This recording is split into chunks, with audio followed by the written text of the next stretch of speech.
Okay, now we're going to go into Genesis and identify the lost tribes or sheep of Israel. Who are they? We're going into the beginning. Let's go to Genesis 49 and 1. Genesis 49 and 1. And Jacob called unto his sons, and said, Gather yourselves together, that I may tell you that which shall befall you in the last days. He says, come on, gather together at my bed. Jacob is the father of the Israelites. His name was turned to Israel when he wrestled with an angel. So, in old times, or in biblical times, before the father dies, he hands down the blessing and the future of what will befall the children. So he called his children together before he passed and says, come, my sons, I will show you what will befall you in the last days. Now we're in the last days. So he was not talking about those children per se, but the seed of his children. What would be the condition of your children in the last days? This is how we can identify who the lost sheep are according to bloodline. Read. Verse 2. Gather yourselves together, and hear ye sons of Jacob, and hearken unto Israel your father. Israel your father. Who are the children of Israel? Read. Reuben, thou art my firstborn. Reuben was the firstborn. Now usually the firstborn inherits, or he's the heir or the heir of the father. He inherits all the blessings. But what happened to Reuben? Read. Reuben, thou art my firstborn, my might, and the beginning of my strength, the excellency of dignity and the excellency of power.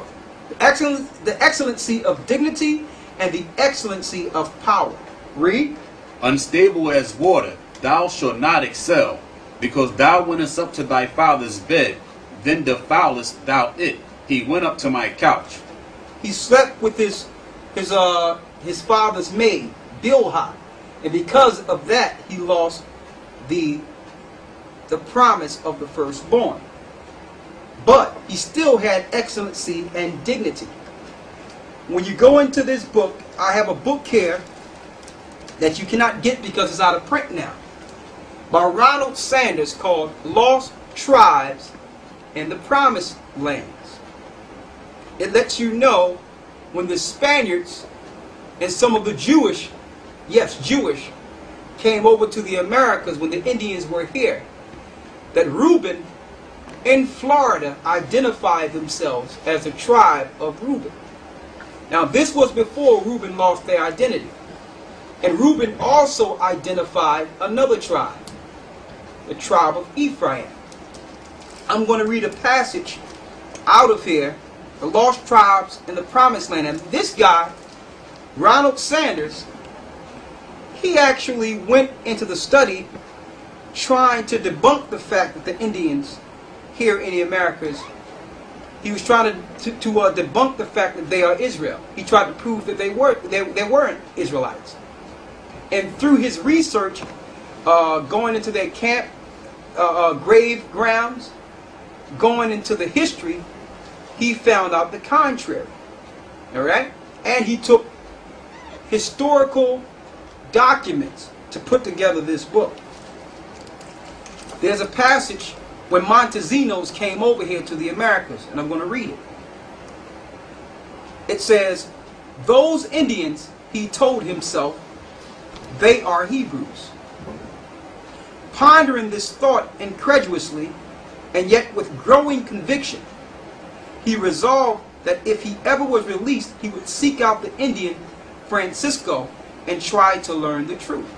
So Montesinos was arrested, and he found out that, listen, these guys may be the Israelites. So when I get loose, I'm going to figure this story out. So he came over here. It says, Montesinos' story unclear as to the circumstances of his incarceration is equally unclear as to those of his release. But released he was, and he immediately went to Francisco. Now Francisco was an Indian, revealing himself as a Jew. Montesinos proclaimed his conviction that Francisco's hidden people were of the same race as he.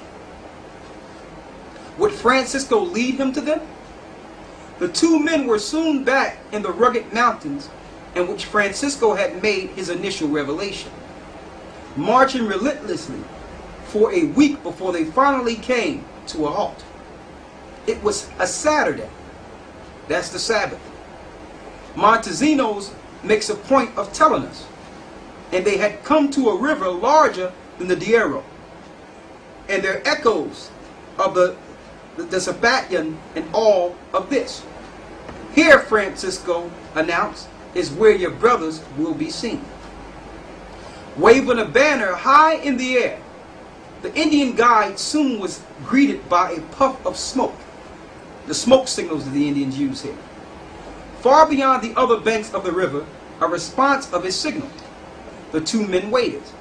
Eventually, a canoe appeared, bearing 3 men and a woman, all of them Indians, to the place where Francisco and Montesinos were standing at the water's edge.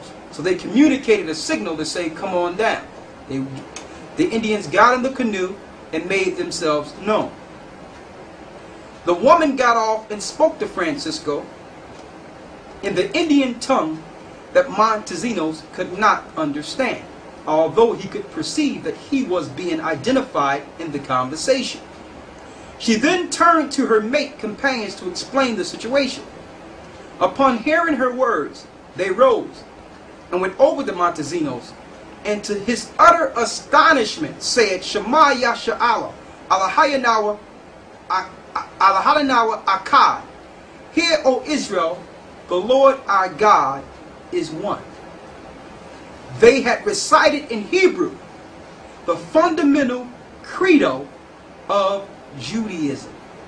So when they came over here, the Indians were still speaking the Hebrew language. And we're going to show it, and you're going to pan it in. I'm going to show you. A brief conversation then ensued in their common ancestral tongue. According to Montesinos, whose fluency in it is almost perplexing to the reader of his narrative as it is that of the 3 mysterious new companions, they told him that they were themselves of the tribe of Reuben, the same tribe we're reading of in Genesis the 49th chapter, finding the lost tribes. So we know that the tribe of Reuben is the Seminole Indians. Also, there's a residue in Australia, because it says they would not excel. You have the Aborigines, or the indigenous people of Australia, who are living in very subservient lifestyles at this point. So they also are part of Reuben in Australia. And that the tribe of Joseph lived on an island nearby. So not only did Reuben know who he was identifying that Ephraim, the son of Joseph, was on an island nearby. Now we have identified the first tribe, Reuben, the firstborn, Seminole Indians, and the Indian tribes, or the Aborigines of Australia.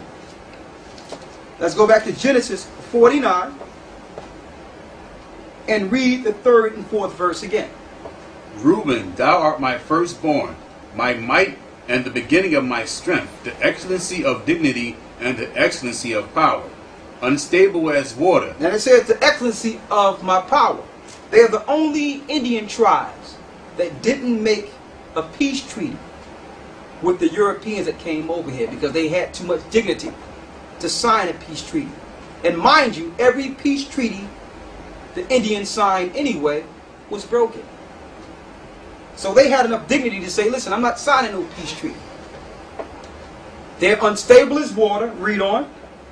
Thou shalt not excel, because thou wentest up to thy father's bed. So Reuben would never come to